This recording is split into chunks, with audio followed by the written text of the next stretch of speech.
mặt trời lên, gió cười vui khắp buôn làng. Hôm nay tôi không buồn nữa, cùng tôi hát lên. Ơi ông ơi mét dòng hơi dài rong câu, tớ đang thời điệp màu lụt lời dần gót nào rong câu.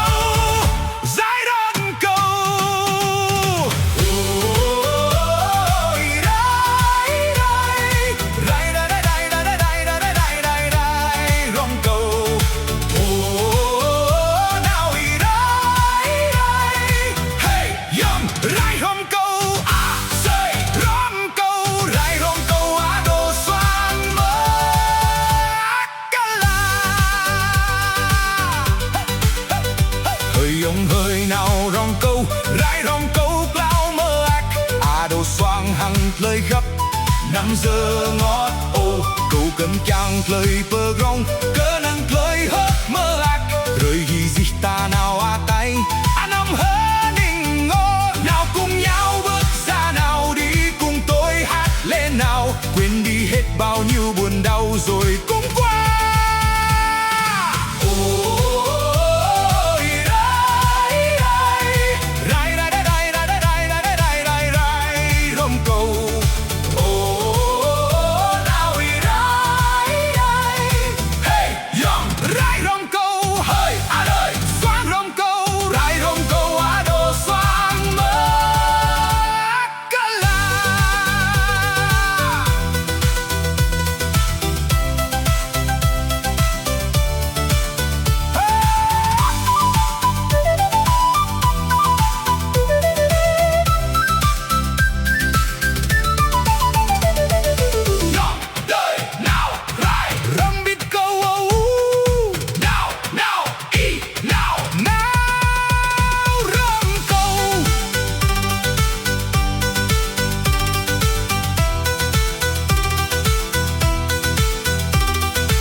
Xoang rong câu, tớ đang chơi điệp răng bù kàng nghĩ nào rong câu hớt mơ ác.